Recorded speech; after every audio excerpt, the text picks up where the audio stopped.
My name is Darien A-Johnson. I'm an assistant professor at Georgia State University, and I reside in Atlanta, Georgia. My studio is at Atlanta Contemporary, the art center here in Atlanta, in the Studio Arts program. Today you're in my studio where I can talk a little bit about my work and the process involved with my work, and some of the things that I'm thinking about in relationship to the things that I'm currently making. Most recently, I've been hand building my pieces and allowing the physicalness of the resulting form to have more of an impact on the development of the composition that resides upon it.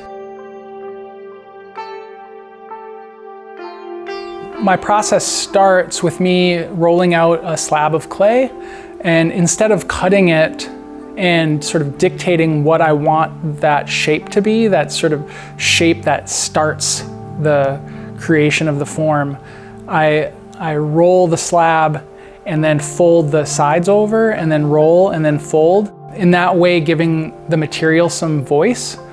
And then from there, I build and pinch and coil around that as a starting point. It's a very intuitive process that is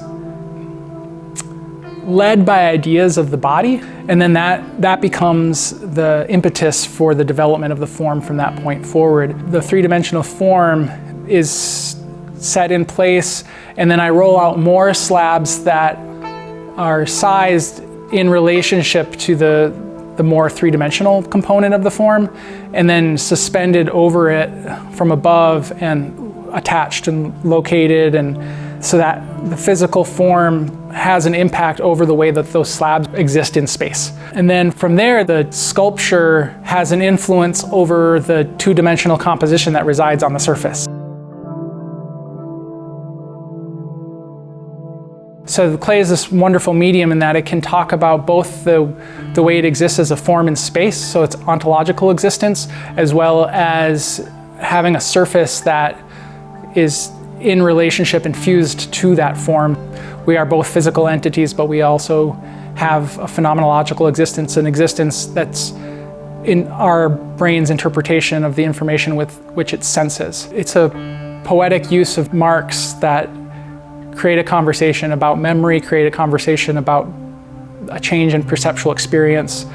How does interface affect our consciousness today? How do you make a gesture in digital space? What does it mean to have a physical relationship with a digital device? These are some of the bigger questions that I'm interested in.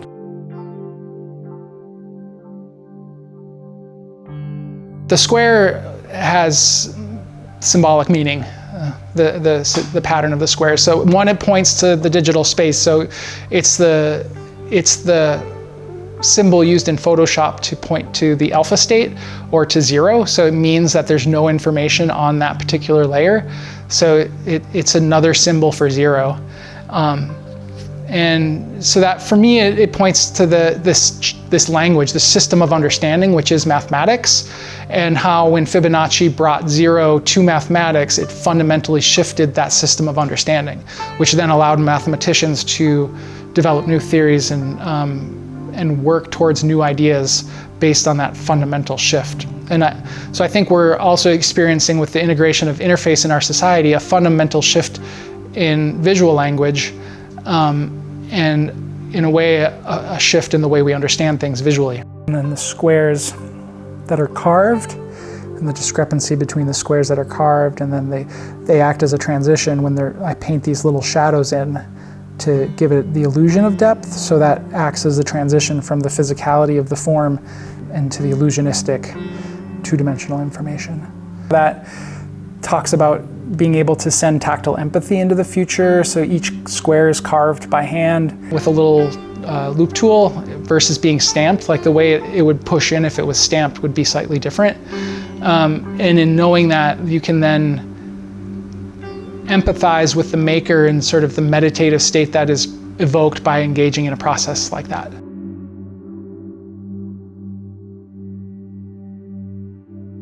So a lot of what I'm thinking about, and some of the major questions in the work are about perceptual consciousness, but also how memory plays into our our perception of things and how memory is malleable and manipulated through its own use. So the idea that a recollection can be recalled and then is stored again, but when it's restored, the memory has altered.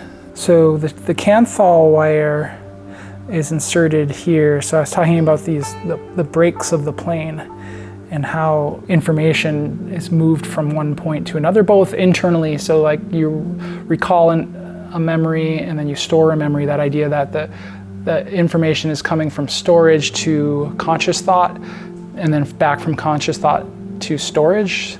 So there's it's like places of disruption, these plane breaks. So then there's also drip components. It's like drips to me, sort of this idea of that everything's sort of malleable. Like it emphasizes the malleability of the material, but also the malleability of perception and memory and thought. I take photographs usually of things that are fairly mundane or overlooked, and then I paint it onto these pieces of paper with watercolor and gouache. And then these are scanned and become material for me. So that's that idea of painting by hand is important to me. Like that's as sort of deeply connected as I can be to an observation, where it becomes a really strong developed memory of this thing and a material to digitally manipulate.